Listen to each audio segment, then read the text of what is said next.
Así inicia esa noticia en profundidad. Qué placer acompañarles. Soy Tatiana Pérez y les saludo desde nuestra sede central en Caracas, en Venezuela. A partir de este momento, en la próxima hora, tenemos 3 temas que son noticia. Como siempre, primero los presentamos en titulares. Aquí están. En noticia, Brasil. De la crisis económica, del mal gobierno de Bolsonaro, de los más de 260.000 muertos por COVID-19 y especialmente del proceso en su contra. De todo esto habló el expresidente Lula da Silva en su primera declaración tras conocerse la anulación de las investigaciones en su contra, con una frase que dice mucho: fui víctima de la mayor mentira legal contada en 500 años de historia. Tenemos todos estos hechos, los detallamos y los analizamos. En noticia Colombia. El gobierno admite que en un bombardeo del ejército a un campamento insurgente fueron asesinados varios menores de edad.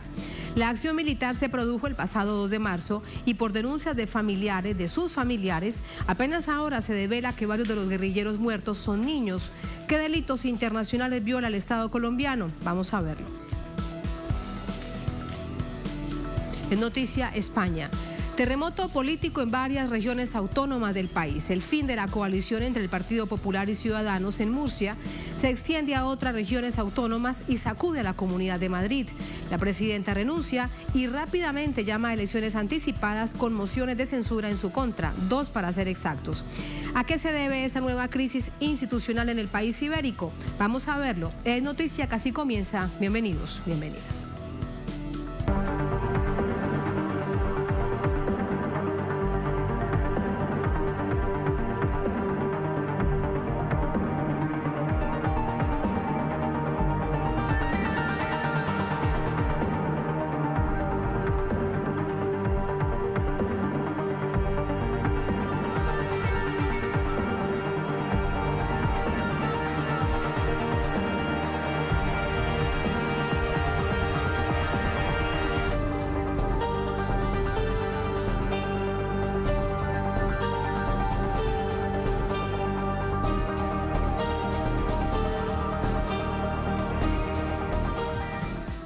En noticia Brasil, este miércoles el expresidente Luis Ignacio Lula da Silva celebró la exoneración de sus cargos en contra demostradamente fraudulentos de acuerdo al Tribunal Supremo de Justicia. En su comparecencia dijo que fue víctima de la mayor mentira legal contada en 500 años de historia en Brasil. El experimentado dirigente, líder histórico del Partido de los Trabajadores, la organización política más influyente en la historia reciente del país, se expresó en relación al proceso judicial que el Supremo Tribunal Federal declaró nulo en su contra. Estaba seguro de que llegaría este día, y es así. Llegó el día que con este voto, el magistrado Fachin reconoció que yo nunca había cometido un delito y reconoció que nunca existieron transacciones con Petrobras. Y toda la amargura que pasé, todo ese sufrimiento se acabó, ya pasó. En su primera declaración tras conocerse la decisión judicial, Lula remarcó su postura con respecto al desempeño del presidente Jair Bolsonaro en la complicada coyuntura que atraviesa la nación amazónica. Este país no tiene gobierno. En este país no se ocupan de la economía, en este país no se ocupan del empleo, en este país no se ocupan de los salarios, en este país no se ocupan de la salud, en este país no se ocupan del medio ambiente. En este país no se ocupan de la educación, en este país no se ocupan de los jóvenes, en este país no se preocupan por las periferias. Es decir, ¿de qué se ocupan? Ya superada la guerra judicial que impidió a Lula participar en las elecciones de 2018, el veterano líder de origen sindical destacó su deseo por retomar el contacto con el pueblo en las calles y comunidades del país. Quiero volver a recorrer este país para hablar con la gente. La gente no puede permitir que un ciudadano que causa los males que le hace Bolsonaro al país siga gobernando y siga vendiendo el país. No sé qué actitud tendremos que tomar, pero algo tenemos que hacer, camaradas, para que este país vuelva a crecer. Después de 2 exitosos periodos presidenciales, diversos sondeos especializados situaron a Lula con un porcentaje de aprobación por encima del 60%, Lula culminó su segundo mandato a finales de 2010 y pese al asedio judicial y mediático de sectores conservadores, se mantiene como uno de los principales referentes del movimiento popular brasileño. Más información a esta hora desde Alagoas, en Brasil, con nuestro corresponsal André Vieira. André, muy buenas noches. Repercusiones dentro y fuera de Brasil a esta extensa declaración, luego rueda de prensa del expresidente Luis Ignacio Lula da Silva. Reiteramos, se da 2 días después, 48 horas después, de que ha quedado exonerado de los cargos en su contra en todo este proceso de la Lava Jato. Adelante, ¿cómo te va? Hola, Tatiana, muy bien. Y el juicio de la red puede considerar Sergio Moro como parcial y anular todas las condenas contra Lula da Silva desde el inicio. Ahora Lula ya tiene otros derechos, la decisión de los derechos políticos, pero retiró Sergio Moro del caso y pasa para el Distrito Federal la justicia. El juicio que se espera de Moro puede acabar con... Tenemos dificultades en la comunicación a esta hora con nuestro corresponsal desde Alagoas, André Vieira. Rápidamente vamos a mejorar la comunicación. Entre tanto, damos paso al análisis. Para ello nos acompaña Breno Altman. Él es periodista, director de Opera Mundo y nos acompaña de Sao Paulo. Breno, muy buenas noches. ¿Cómo te va? Bienvenido. Buenas noches, Tatiana. Buenas noches a todos que nos escuchen y nos asisten en esta noche. Muchísimas gracias. Breno, primero preguntarte en términos generales, ¿cuál es la visión con la que te queda después de esta declaración, de esa comparecencia del expresidente Luis Ignacio Lula da Silva a los medios de comunicación, al país en general? Habían más de 200 medios de comunicación atentos a lo que el expresidente Lula dijera. Eso nada más y nada menos marca la importancia de esta esperada declaración. En las últimas 48 horas hubo un cambio completo en la situación política del país.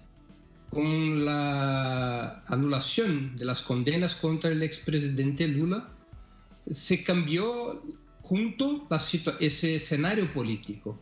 El presidente Lula pasa a ser un hombre con mucha fuerza electoral. Tiene de vuelta todos sus derechos electorales y puede presentarse como candidato presidencial.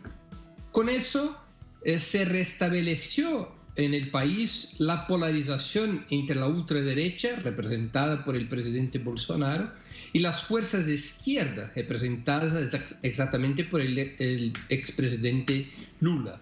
Esa polarización genera muchas pérdidas para las fuerzas al centro, sea la centro derecha, sea la centro izquierda. Hay un proceso por lo cual esas fuerzas centristas viven una deshidratación.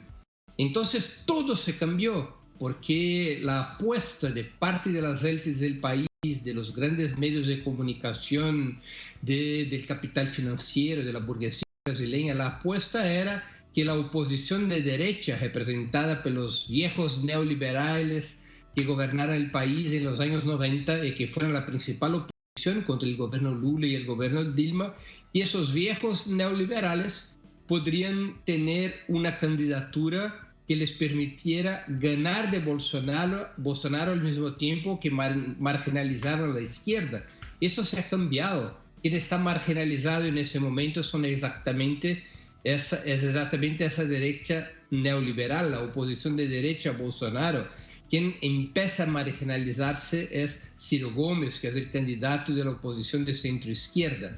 Y se prepara en el país un enfrentamiento entre la ultraderecha y el PT y la izquierda, con el expresidente Lula se presentando como candidato a las elecciones presidenciales.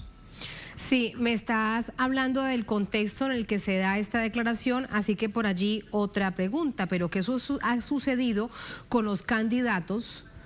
¿Fueron muy mal escogidos? ¿Qué es lo que se imaginaron para enfrentar a las fuerzas de izquierda? Y hasta el año 2018, antes de que se iniciaran las investigaciones ya de manera formal y el expresidente Lula fuese encarcelado, evidentemente que era el candidato favorito. Así que, ¿qué fue lo que les falló? Mira, ellos se fue de la mano de los sectores más conservadores del sistema de justicia. Hicieron seguidos delitos judiciales. Es como ha dicho un corresponsal, un articulista del New York Times, y sus palabras fueron repetidas por uno de los ministros de la Corte Suprema. Fueron tantos los delitos de la Operación Lava Jato que es posible afirmar que es el escándalo judicial más grande de la historia de la humanidad. O sea, es un proceso absolutamente fraudulento y esas fraudes ellos no lograron mantenerla bajo secreto porque hubo, claro, la situación con el Intercept, la llamada Vaza Jato, o sea, las informaciones de las conversaciones entre el juez y los fiscales, esas informaciones vinieron a público y eso dejó en una situación muy complicada la Corte Suprema. La Corte Suprema, incluso ministros que en algún momento estuvieron favorables a la Operación Lava Jato, esos ministros tuvieron que cambiar su posición.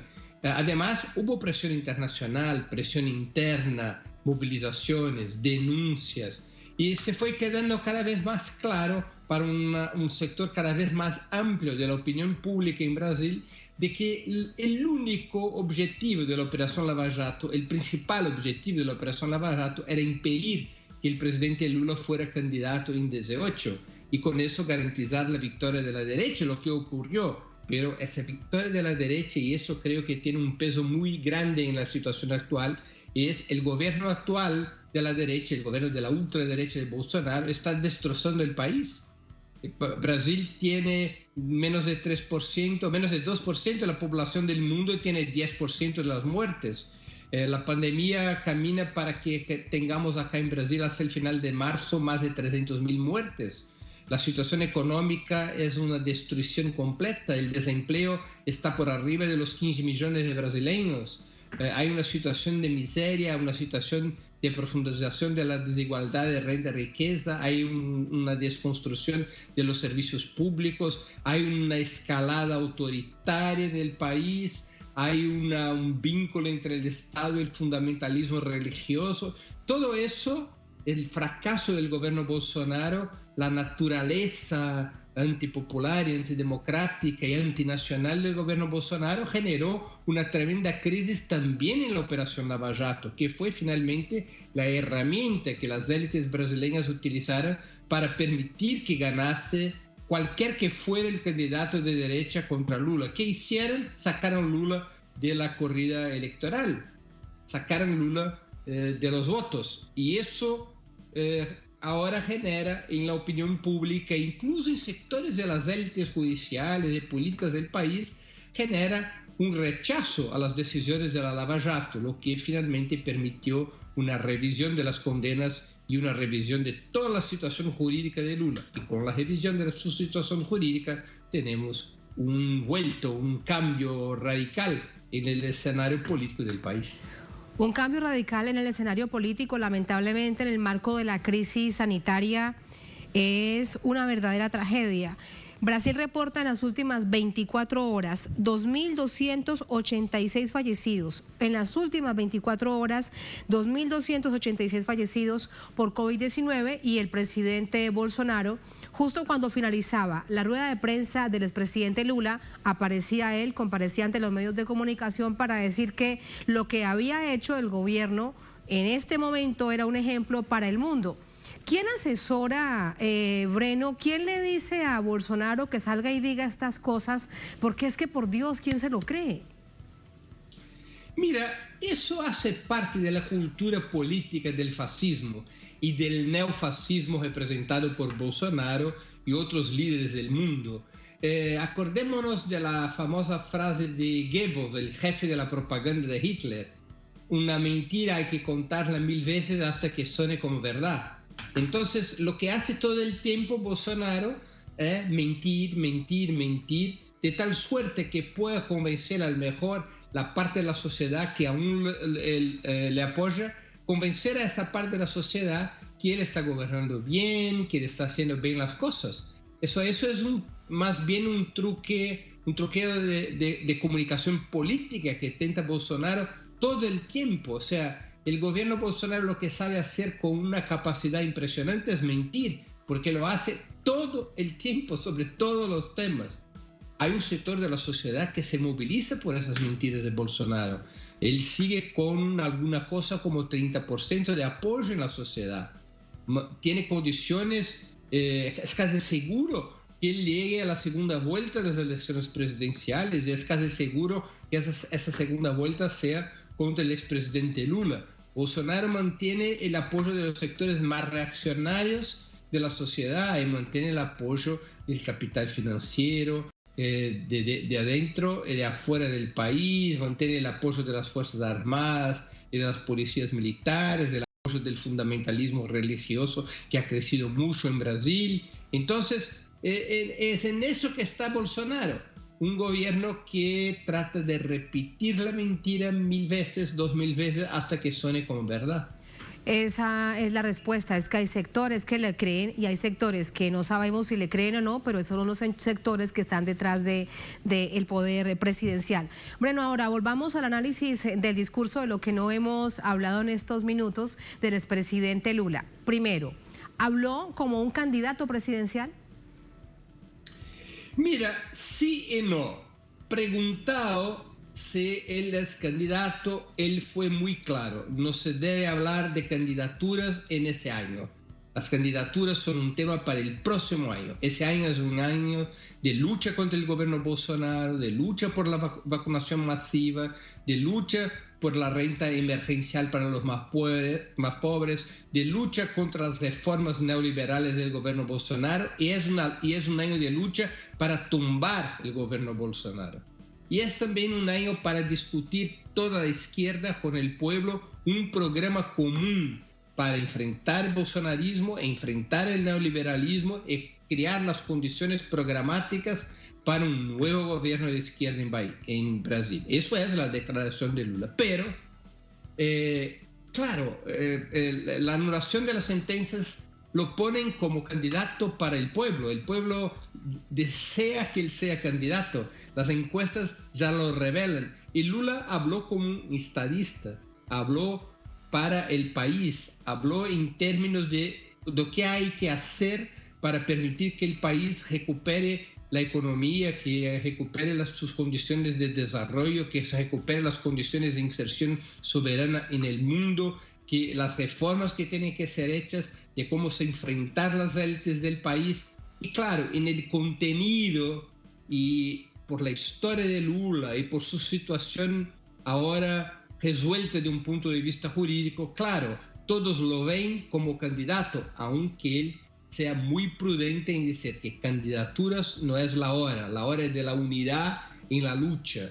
Primero la unidad en la lucha, después discutir candidaturas, porque si se inverte el proceso, si se discute candidaturas ahora, eso puede ser un factor de división y no un factor de unidad de la izquierda y de las fuerzas progresistas en Brasil. ¿Qué es lo que tanto se necesita precisamente en este momento? El panorama que el expresidente Lula entrega sobre Brasil, Breno, es realmente dramático. Todo lo que él dijo es la radiografía, es el reflejo de esta vida nacional brasileña. Sí, mira, yo no creo que hubo otro momento en la historia de Brasil donde tuviéramos un escenario de tanta destrucción sanitaria, política, económica y social. Es un proceso increíble, ¿no? Es un proceso, nosotros estamos hablando hoy de 2.3 mil muertes, pero los epidemiologistas acá creen que en 10, 15 días se va a llegar a más de 3.000 muertes al día. Ese es el pronóstico, o sea, la tendencia de la pandemia, porque el gobierno Bolsonaro no ha sido capaz de garantizar el aislamiento social, no ha sido capaz de garantizar la vacunación en masa, no ha sido capaz de organizar el Estado y la sociedad para enfrentar el nuevo coronavirus. Todo al revés, el gobierno Bolsonaro facilitó la expansión, la contaminación del país por el nuevo coronavirus, lo subestimó, es una catástrofe impresionante. Y además de eso, el estado de la economía brasileña es de absoluta destrucción, con el desempleo, la caída de la renta de la gente, la situación de miseria de muchas familias que antes tenían otro nivel de vida garantizado durante los gobiernos de Lula y Dilma. Además, hay ataques brutales contra la democracia. Hay un proceso de enfrentamiento contra la universidad, contra los sindicatos, contra la izquierda. Entonces es un escenario muy dramático que el presidente Lula muy claramente lo enseñó a quien lo asistía y lo escuchaba en la tarde de hoy durante su conferencia de prensa. Lula hizo cuestión de decir, mira, hay que dar un basta en eso, hay que derrotar el gobierno Bolsonaro, hay que derrotar el neoliberalismo, hay que derrotar los sectores sociales de las élites brasileñas que sostienen esa política genocida. Lula hizo un llamado a la nación de lucha contra Bolsonaro y sus políticas. Exactamente eso fue lo que hizo, usando calificativos muy claros con respecto a su opinión, a lo que él considera que es el gobierno de Bolsonaro, además de toda esta radiografía que entregaba sobre la economía, sobre la política, la institucionalidad, la industria. No le quedó nada, o le quedó faltando algo, Breno, en todo lo que él señaló. No, mira, yo creo que Lula ha hecho hoy en esa conferencia de prensa un discurso histórico, un discurso en que ha combinado emoción y razón, un discurso en lo cual él puso muy claramente la tragedia que vive el país, un discurso en lo cual él enseñó el camino para que el país pueda recuperarse. Además, se demostró mucha gratitud a todos que lo apoyaron durante el cárcel, durante la lucha por su libertad. Fue mucha gratitud al presidente Nicolás Maduro, al presidente Díaz-Canel, al expresidente de Bolivia Evo Morales, al expresidente de Uruguay Pepe Mujica, al actual presidente de Argentina Alberto Fernández, a los movimientos sociales, los sindicatos, la campaña Lula Libre dentro y fuera del país. O sea, fue un discurso en lo cual él combinó muchos elementos, pero fundamentalmente, Tati, yo diría, fue un discurso de un gran estadista, de un líder popular que sabe que tiene la tarea histórica de conducir el pueblo brasileño a la recuperación de la democracia, de la economía y de la salud pública. Un profundo conocedor de su país, y ya se nota además que tanto le duele todo lo que se está viviendo en la nación. Breno, muchísimas gracias por acompañarnos. Buenas noches. Muchas gracias, buenas noches, siempre a la orden de Telesur. Muchas gracias, Breno.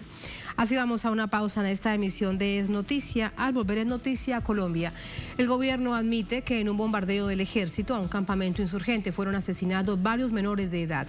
La acción militar se produjo el pasado 2 de marzo y por denuncias de familiares, apenas ahora se devela que varios de los guerrilleros caídos en ese supuesto bombardeo fueron niños.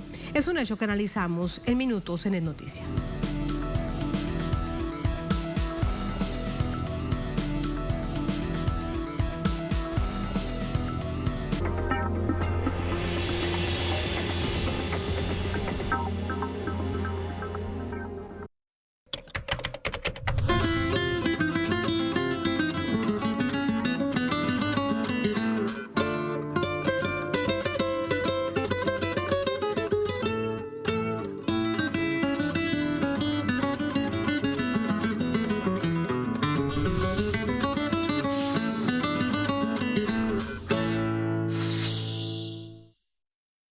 Telesur trae a sus pantallas una entrevista especial al doctor Carlos de Jesús López Morales, director del Hospital Regional General Ignacio Zaragoza, del Instituto de Seguridad y Servicios Sociales de los Trabajadores del Estado de México. ¿Cuánto cuesta un paciente en el área COVID de su hospital? El hospital gasta aproximadamente $208,000 diarios en la atención de pacientes COVID.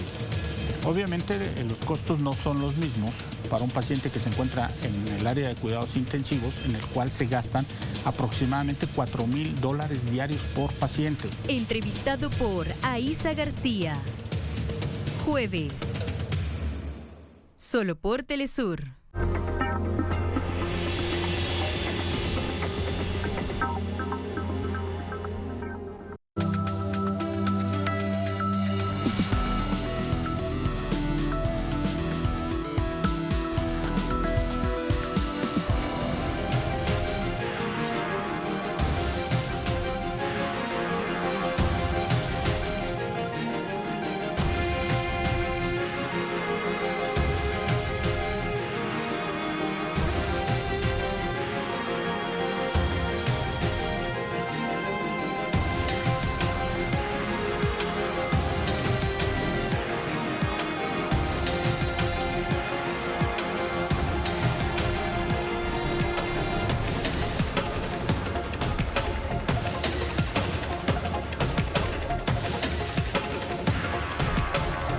En Noticia Colombia, el ministro de la Defensa confirma que el ejército asesinó a varios niños y niñas durante un bombardeo en Guaviare y lejos de pedir perdón les llama máquinas de guerra.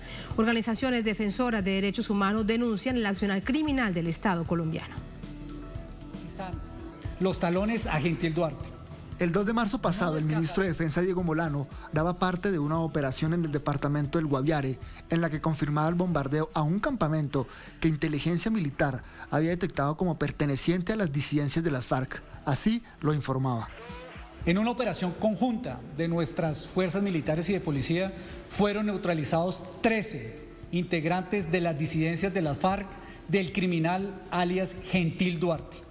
10 muertos de ellos en desarrollo de esas operaciones y 3 capturados en Calamar, Guaviare.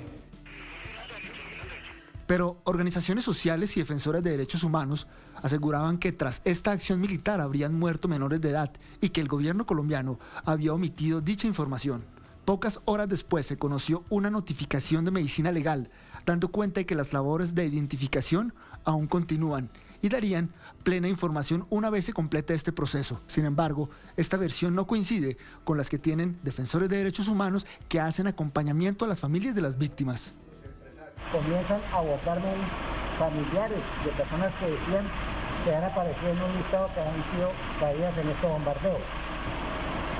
Hablando con estas familias, nos trasladamos a Villavicencio el día 12, el día sábado, y el día lunes a las 8 de la mañana llegamos a Medicina Legal de Villavicencio. Relativamente yo venía con 3 familiares, ellos cada uno encontraron sus familias allí en los huertos que habían en Villavicencio, entre ellos una menor de 16 años y los otros 2 de 19 años. Las poblaciones más vulnerables, como los indígenas, afros y campesinos, quedan en medio y viven los rigores de la guerra. En este contexto, el reclutamiento de menores es un fenómeno palpable por parte de todos los actores ilegales, razón que no excusa a las fuerzas estatales para cometer acciones militares que violan las normas del derecho internacional humanitario, aseguran defensores de derechos humanos. Precisamente para eso son las labores de inteligencia. Si ellos bombardearon, es porque tenían información del sitio, de la ubicación de las unidades militares y debían saber que ahí había niños. Y en ese caso, por principio de precaución en el derecho internacional humanitario, no se debía bombardear. En medio de esta situación, en recientes declaraciones el ministro de Defensa justificó estas acciones militares y violación a las leyes internacionales, asegurando que una vez estos niños son reclutados, se convierten en verdaderas máquinas de guerra. Hernán Darío Tobar, Telesur, Bogotá, Colombia. Máquinas de guerra es lo que ha dicho el ministro de la Defensa de Colombia. Vamos a revisar reacciones, repercusiones una vez que se ha conocido este hecho después de que se realizaba este bombardeo, esta acción militar por parte de ejército y de la policía a un campamento de la insurgencia en el Guaviare y hoy, después de todos esos días, es que se ha hecho público. Más detalles entonces con nuestro corresponsal en Bogotá, Hernán Tobar. Hernán, adelante con estas repercusiones. Buenas noches. Tatiana, televidentes, muy buenas noches. Pues sí, el país se encuentra en dos posturas, en dos posiciones. las que definitivamente están en desacuerdo y reprochan esta actividad por parte de la policía y el ejército colombiano, ya que es violatoria del derecho internacional humanitario. Se reprocha la actitud del ministro de Defensa, asegurando que una vez reclutados estos menores de edad, pues se convierten en máquinas de guerra, sufren doble revictimización, unos son reclutados y ahora pues son bombardeados. La actitud del gobierno frente a esta situación, el Estado colombiano, el gobierno no da garantías de seguridad ni de desarrollo para los jóvenes en el país. El bombardeo se desarrolló en una de las zonas también donde hay ausencia del Estado, falta de escuelas, falta de centros de salud. Todo esto se convierte en un caldo de cultivo pues, para que se presenten estas situaciones y son los que más sufren en el conflicto.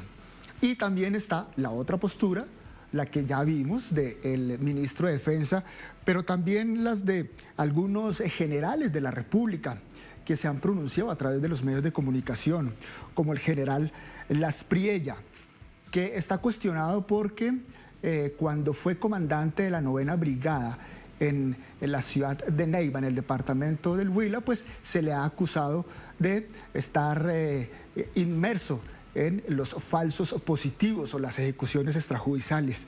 ¿Qué dice el general? Dice que cualquier campamento bombardeado de las FARC es un blanco legítimo y si había civiles es responsabilidad de ellos. Así que estas son las dos posturas que se tienen hoy en el país. Ya diferentes sectores de políticos en Colombia han asegurado que se llevará a cabo una moción de censura contra el nuevo ministro de Defensa, Diego Molano. Recordemos que en el año 2019, Tatiana, televidentes, pues precisamente el ministro de Defensa, Guillermo Botero, en ese entonces, también afrontó diversos debates en el Congreso de la República, precisamente también por obviar información de relevancia para el país, donde también se realizaba una acción militar contra campamentos de las disidencias de las FARC, este es en el departamento del Caquetá, donde resultaron también asesinados menores. Una práctica que se repite. Las víctimas esperan respuestas y esperan razón de sus familiares, de los menores, de sus hijos, de los niños muertos tras esta acción militar. ¿Es una violación o no del derecho internacional humanitario, de convenios internacionales? Es un asunto que vamos a analizar de inmediato con nuestro analista, pero antes de despedirte, Hernán, nos estabas hablando de reacciones de comandantes militares. Hay también a través del Twitter la reacción del general Eduardo Enrique Zapatero, que es el comandante del Ejército de Colombia. Él dice: en el marco del cumplimiento de la misión constitucional, mi consigna principal como comandante del Ejército es y será siempre el compromiso férreo con la recuperación de nuestros menores de edad reclutados de manera forzada por estructuras criminales. Está respondiendo, acompañando además en otro tuit la postura del ministro de la Defensa de Colombia, donde dice que estos niños que fueron asesinados en este bombardeo por parte del ejército y la policía a un campamento de la guerrilla son máquinas de guerra. Gracias, Hernán. Muy buenas noches. Muy buenas noches. Muy buenas noches. El análisis con Atemay Sterling Acosta. Él es docente, abogado, internacionalista, defensor de derechos humanos, miembro del Comité Permanente por la Defensa de los Derechos Humanos en Colombia. Nos acompaña desde Cali, en el Valle del Cauca. Profesor, ¿cómo está? Muy buenas noches. Bienvenido. Muy buenas noches, Tatiana. Me alegra saludarla a usted y a toda la teleaudiencia de Telesur.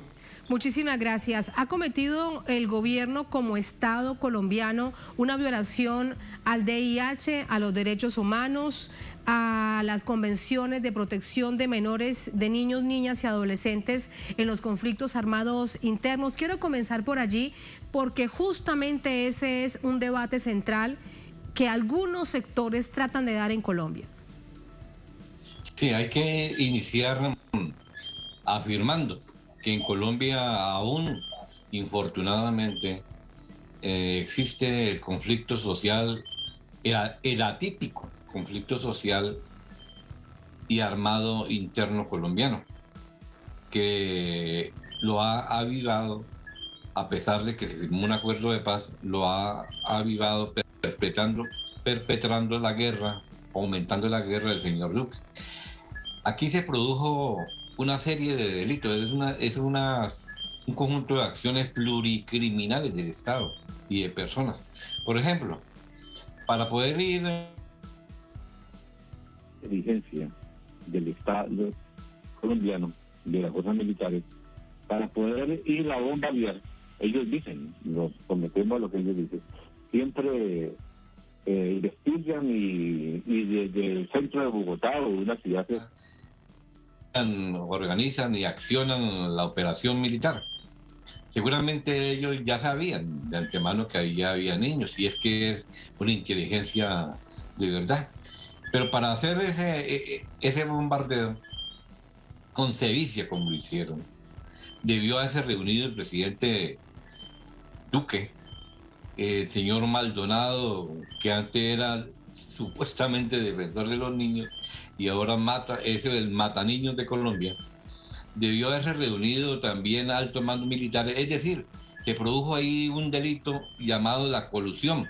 Coludieron varios funcionarios en contra de la población y en contra de los niños. Ese delito de la colusión es un delito que se comete en la administración pública.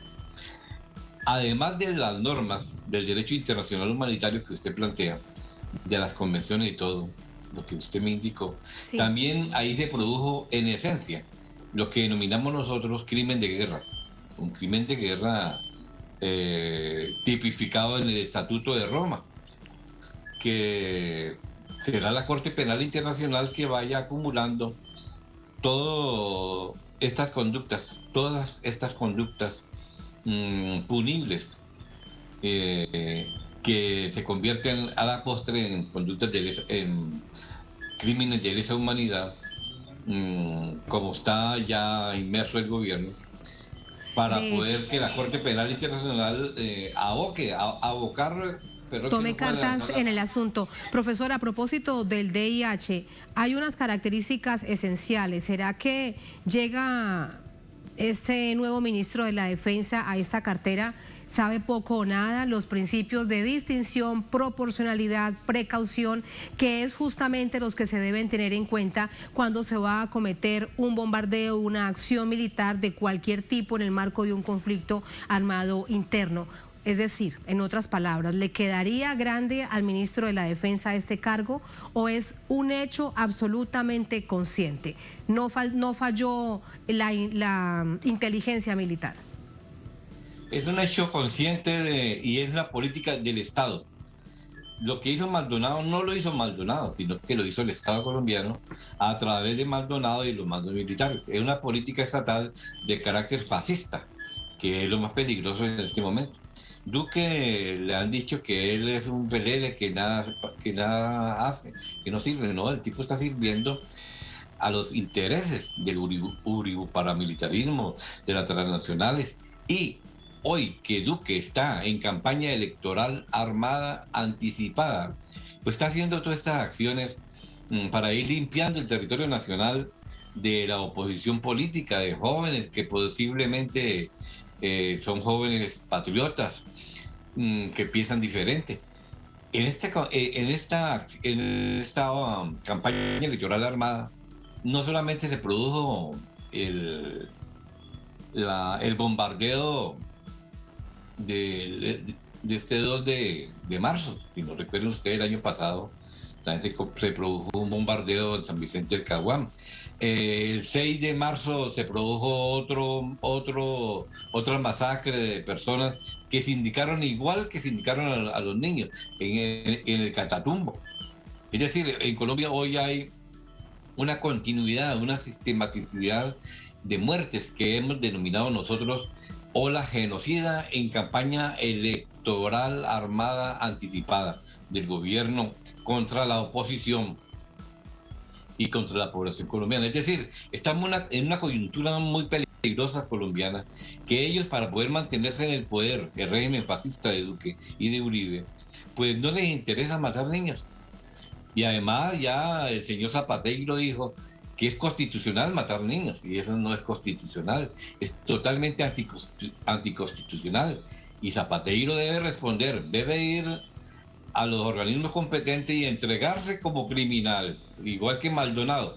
Si no hay moción de censura, debe haber una moción nacional social para que este ministro y ojalá este gobierno entero renuncie. Ya dijo la oposición que viene, cuando se reactiven las sesiones en el Congreso, una moción de censura. ¿Cree usted que sucederá lo mismo de el año 2019? Recordemos que hubo un hecho similar, un bombardeo a un campamento insurgente, habían un grupo de niños, varios de ellos son asesinados, se conoce meses después, cuando va a llegar la moción de censura, el entonces ministro de la Defensa, él decide renunciar. Sí, usted me hace una pregunta muy concreta, pero yo quiero indicar aquí que en el interregno entre este bombardeo del 2 de marzo y el del año pasado en agosto, hay un hecho deleznable que ningún medio hasta ahora he visto que se ha pronunciado. Nosotros, el Comité Permanente, lo estamos reivindicando, no como que si lo hubiéramos hecho nosotros, sino reivindicando a las familias, los derechos.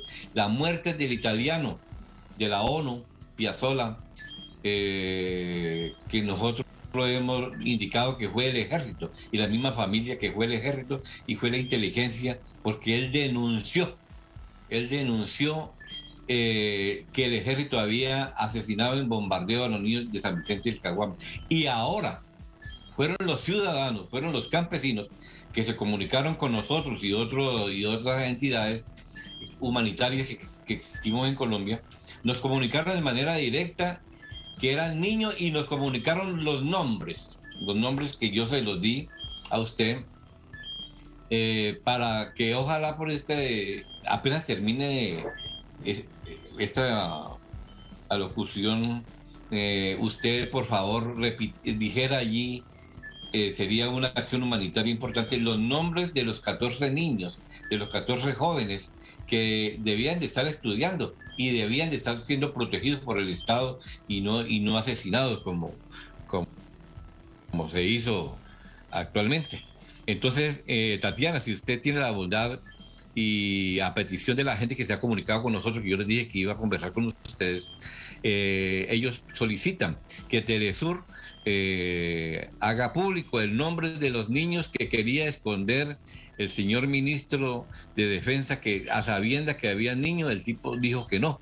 Fueron los habitantes, fue la población, fueron los campesinos, fue un joven importante de la región, agricultor, que hizo también una denuncia pública en video a nosotros, el Comité Permanente por la Defensa de Derechos Humanos. Entonces, si usted tiene la bondad y lee públicamente los nombres de los niños, o los leo yo como usted quiera. Sí, Atemay, aquí los tenemos, de hecho, varios medios de comunicación en Colombia y medios de comunicación alternativos también nosotros ya los hemos publicado. No es una información que en este momento estemos entregando nosotros de una manera particular, la hemos visto ya producto, de hecho, en medios locales y alternativos en Colombia, pero vamos a contarlos de quiénes son, de acuerdo a la información que ustedes nos enviaban, además como organizaciones de derechos humanos y las propias familias que entregaban esta noticia tan dolorosa. Cristian Alexis Quebrada Opocue, 19 años, Amir Sebastián Navarro, 16 años, Rosa Marina Jaramillo Gutiérrez, de 9 años, Zaira Ruiz Guerrero, 13 años, Karen Nayerli Chávez Triana, 16 años, Wilder Andrés García Sorza, 19 años, José David Macías, 13 años, Jamie Sofía Vega, 14 años, Marlon Steven Maecha, 12 años, John Javier Cortázar Cano, una edad sin confirmar, Jorge Manuel González López, 14 años, Dan Lisset Montilla, 16 años, Jonathan Sánchez Zambrano, 10 años, Sebastián Andrés Barón Rojas, 16 años. Reiteramos la información que nos enviaban ustedes como organizaciones de derechos humanos, producto de lo que se entregaba como denuncia de las familiares de estos niños. Además de esto, profesor, con esto lo quiero despedir, hay también denuncias que hay niños desaparecidos y hay 2 niños hospitalizados que exigen custodia.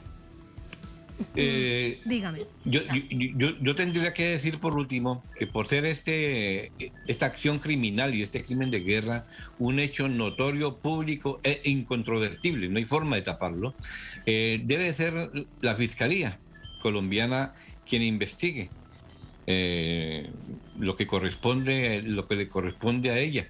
A pesar de que nosotros, el Comité Permanente por los Derechos Humanos, hemos iniciado acción penal contra señor presidente de la República, señor Maldonado, los altos mandos de las fuerzas militares, serán los órganos competentes, y entre ellos que vaya sumando la Corte Penal Internacional. Ella no está eximida. Ella, ahora que nombraron que viene la posesión de un nuevo fiscal, debe de abocarse con B pequeña, iniciarse ya la acción contra los criminales que también son públicos, notorios e incontrovertibles en Colombia, comenzando por el doctor Álvaro Uribe Vélez, el señor Duque, los mandos militares que utilizan la Constitución para matar. Eso es lo que se llama, lo que Duque dice, paz con legalidad, y el pueblo colombiano y las organizaciones de derechos humanos decimos que el gobierno está utilizando el concepto de paz con letalidad, matar al enemigo interno que para ellos son nosotros y la oposición política, porque somos blancos legítimos para morir. Es decir, nosotros ya estamos condenados a muerte por el gobierno, que aquí no se protege ni la vida, ni la honra, ni los bienes, sino que se protege el interés de las transnacionales y el interés del fascismo. Pues mire usted, todos estos niños que han sido asesinados, así se quiera escudar en una cantidad de excusas desde una perspectiva militar. Profesor, muchísimas gracias por sus reflexiones, muy buenas noches, gracias siempre. Bueno, buenas noches a usted y un abrazo. Muchas gracias. Así vamos a otra pausa en esta emisión de Es Noticia. Al volver en Noticia, España, terremoto político en varias regiones autónomas del país. El fin de la coalición entre el Partido Popular y Ciudadanos en Murcia se extiende a otras regiones autónomas y sacude a la Comunidad de Madrid, donde se encuentra la capital. La presidenta renuncia, rápidamente llama a elecciones con mociones de censura en su contra, 2 exactamente. ¿A qué se debe esta nueva crisis institucional en un país que vive en crisis? Vamos a analizarlo en minutos en Es Noticia.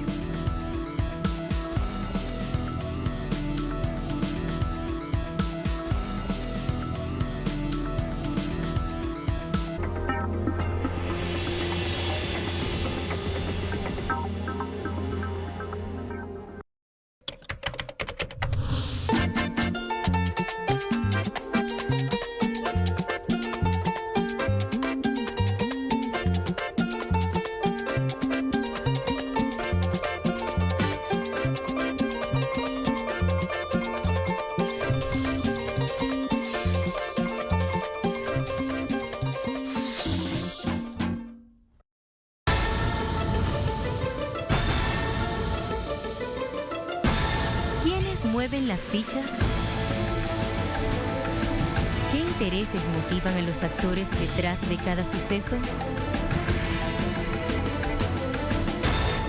Se despliega el tablero en Jugada Crítica.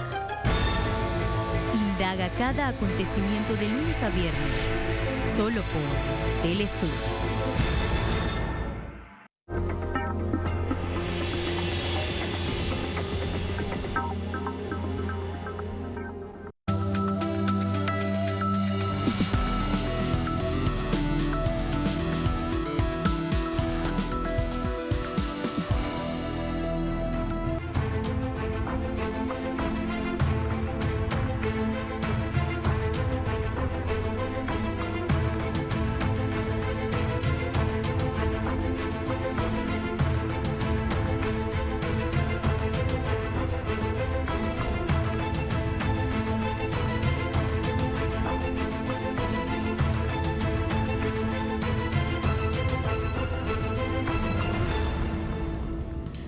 En Noticia España, crisis política por el quiebre de la coalición del Partido Popular y Ciudadanos en varias regiones autónomas, con Madrid como epicentro de la ruptura. Todo esto ocurre en medio de la pandemia por la COVID-19, una situación que también muestra irregularidades y privilegios en la aplicación de las vacunas.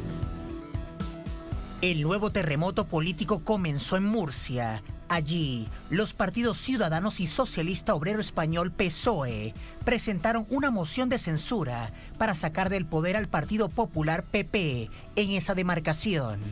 y rápidamente las réplicas se sintieron en otras regiones autonómicas. Así llegó a la Comunidad de Madrid, en donde su presidenta, Isabel Díaz Ayuso, dimitió de sus funciones y convocó a elecciones anticipadas. Una decisión que busca anular la posibilidad de una moción de censura en su contra. Isabel Díaz Ayuso rompió su pacto para compartir el gobierno con los liberales de Ciudadanos, que a su vez calificaron la decisión como irresponsable. La presidenta regional, Isabel Díaz Ayuso, ha decidido dimitir de sus funciones convocando elecciones anticipadas en la Comunidad de Madrid. Hace, por tanto, de facto, rompe el acuerdo de gobierno firmado entre PP y Ciudadanos y rompe este acuerdo de forma unilateral, así como su palabra dada, lo cual es, desde nuestro punto de vista, la mayor irresponsabilidad que ha hecho desde que hace 1 año y medio asumiera la presidencia de la Comunidad de Madrid. No solamente porque en estos momentos los madrileños necesitan estabilidad por encima de todo, sino porque hay más de 400 personas todavía ingresadas en los hospitales de la Comunidad de Madrid, hay 94.000 personas más en paro en nuestra región. La ruptura en Murcia fue justificada por la negativa del PP a publicar la lista de altos cargos que accedieron a las vacunas.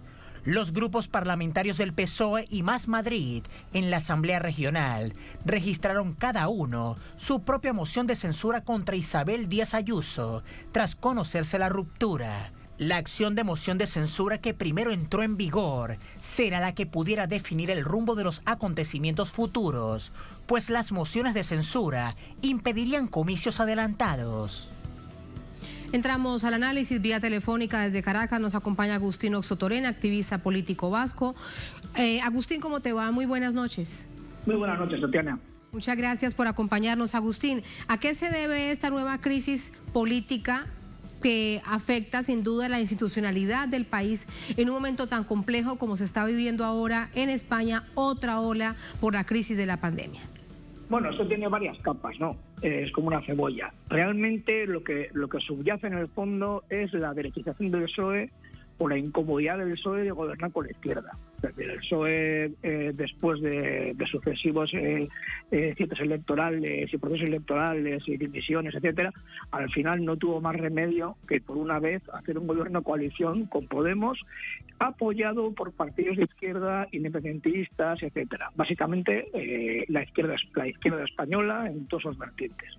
Y eso realmente le produce una incomodidad enorme, ¿no? Porque, bueno, le ha servido hasta ahora para aprobar los presupuestos, para mantenerse en el poder este año, pero digamos que se le está acabando el tiempo, digamos, de gracia, y tiene que empezar a pagar, digamos, los acuerdos por los cuales esas formaciones le votan.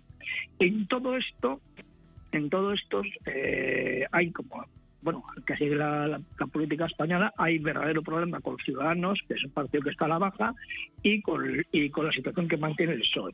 En todo esto, lo que sobrevuela es la intención del PSOE de hacer un giro a la derecha y empezar a contar con Ciudadanos para dejar de contar con la gente de la izquierda en España, la izquierda vasca, la izquierda catalana, etcétera, que le incomoda realmente las agendas en la agenda que el PSOE defiende y que va en contra de todo esto. El PSOE defiende la monarquía, defiende, digamos, todas las prebendas y todo lo que puede ser un concepto liberal de la economía, que estas formaciones de izquierda le consiguieron que hubiese un pacto contra esto. Y ahora mismo el PSOE lo que pretende, o sea, con todo esto, es utilizar a Ciudadanos para quitarle el poder autonómico al PP, para quitarle o para descabezarle de una comunidad que es la más importante políticamente de España, que es la de Madrid, y que es realmente la oposición por la cual el PP vehicula toda la oposición al gobierno. Claro, porque De toda esta cadena de hechos, lo que más preocupa y prende las alarmas institucionales es que se da este remesón en la Comunidad de Madrid. Pero, Agustín, hay dos hechos para preguntarte que también van de la mano en lo que pueda reconfigurarse ahora en términos políticos en el país. Uno es que los populares están rápidamente llamando a referentes de Ciudadanos que se vayan a sus filas, entendiendo que prácticamente le queda poco de vida a este partido que nació hace muy pocos años. Y de otro lado, en la Comunidad de Madrid se van haciendo cuentas en que la izquierda podría reconfigurarse entre Unidas Podemos y Más Madrid. Yo creo que, como te estoy diciendo, el problema que tiene el PP es un problema de supervivencia. O sea, el PP está llamando a Ciudadanos diciendo que Ciudadanos va a desaparecer, lo cual puede ser, pero realmente el que está en peligro de desaparecer es el Partido Popular. El Partido Popular ahora mismo está metido en unos procesos judiciales y públicos que le han debilitado enormemente. Ahora mismo todos los juicios de la causa Gürtel están declarando su tesorero nacional durante los últimos 20 y tantos años, explicitando y poniendo groseramente cómo ha sido la corrupción de ese partido, y entonces eso le está haciendo muchísimo daño político. Y por el otro lado, no mantiene la única cuota de poder que mantiene para mantener un aparato gigantesco, que esto es lo verdaderamente importante políticamente. Madrid, el Ayuntamiento de Madrid, la Comunidad de Madrid y las otras dos comunidades como la de Murcia, Andalucía y Galicia, pero sobre todo Madrid, concentra, casi toda la actividad política en España. Y ahí se mueve una cantidad de asesores, de entes en los cuales el Partido Popular tiene metido a toda su militancia militancia o cargos, ¿no?, por los cuales después se financia. Y el PP realmente tiene un problema enorme, pero como pierda Madrid, lo que está en juego es la supervivencia del PP, porque económicamente, ni aún así, fíjate que estas semanas ha anunciado que va a vender su sede central porque tiene problemas económicos enormes. Si le quitan Madrid, que digamos implosiona todo lo que es un aparato político de favores. Pero podríamos decir, Agustín, que ya en este momento el Partido Popular en esa coalición con Ciudadanos, o incluso ahora solos, ya perdió la Comunidad de Madrid. Vienen las dos mociones de censura que fueron aprobadas, aunque rápidamente quien ya hasta hace unas horas era la presidenta de la comunidad, la señora Ayuso, convocara a elecciones próximamente, a elecciones anticipadas. Hola, Diana. Hay un tema que es fundamental aquí. Todo esto lo va a dilucidar un tribunal. Ahora mismo el PSOE y Podemos dicen que han presentado una moción de censura, pero sin embargo la presidenta dice que ha disuelto y que ese trámite es anterior a la presentación de esas mociones de censura. Digamos, hay un típico embrollo jurídico que va a ir a los tribunales españoles, y te aseguro que los tribunales españoles son del Partido Popular. Precisamente la justicia en España es una justicia absolutamente, no voy a decir totalmente colocada por el Partido Popular, desde el Consejo General del Poder Judicial, el Tribunal Supremo, etcétera, como se está viendo también en la negativa del PP a renovar esos cargos. Y ahora esto se va a dilucidar en los tribunales, y los tribunales son del PP, con lo cual yo apuesto, yo tengo un 9 contra 1 que va a haber elecciones. Esto que nos estás diciendo es sin duda clave y muy importante, porque también da cuenta de cómo funciona la democracia, la digo entre comillas, de esta nación que le da lecciones de democracia al mundo, pero así es como funciona. Entonces no hay una gran expectativa por lo que pueda hacer realmente el PSOE en esta movida para arrebatar a los populares la Comunidad de Madrid. El PSOE lo que está moviendo sus cartas es para quitarle el poder autonómico. O sea, no solamente es Madrid, sino la Comunidad Autónoma de Castilla y León, la Comunidad de Murcia. Después queda ahí también, que está en coalición con Ciudadanos, Andalucía, aunque básicamente Madrid es la joya de la corona, la que parte y reparte, digamos, todo lo que es la actividad política, el dinero, las financiaciones, etcétera. Entonces ahí el PP se ha movido como gato panza arriba.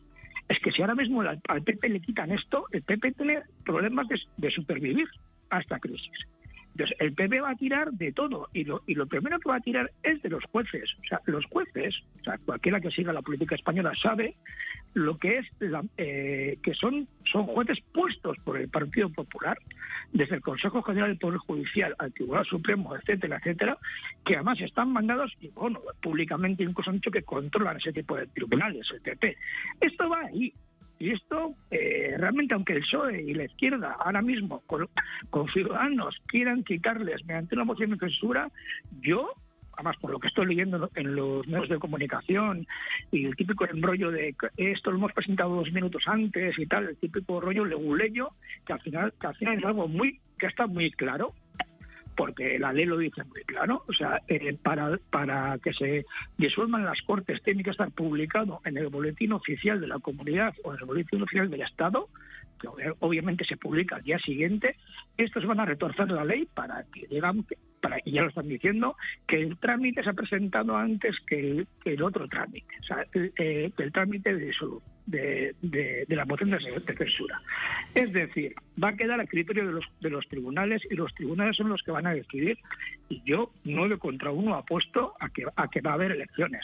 Es que si no hay elecciones y realmente consiguen desplazar al PP con una moción de censura y le consiguen desplazar del poder en Madrid y en otras comunidades, pero sobre todo en Madrid, el PP se encuentra con un problema enorme. Para empezar, un problema económico. Y un problema de militancia. El PP está diciendo que la gente de Ciudadanos venga al PP. Y estamos hablando nada más y nada menos un partido que tiene más de 50 años de existencia y que se precisamente enorgullece de todo lo que ha hecho en España. 9-1, estaremos conversando contigo, Agustín, cuando se dé, esta decisión judicial. Cuando sea ese momento te vamos a consultar a ver cómo queda. Muchísimas gracias, Agustín, muy buenas noches. Gracias a ti. Muchas gracias. Hasta luego y gracias. Gracias a ustedes por acompañarnos. Ponemos punto final a esta emisión de Noticia. Hasta mañana, sigan con nosotros.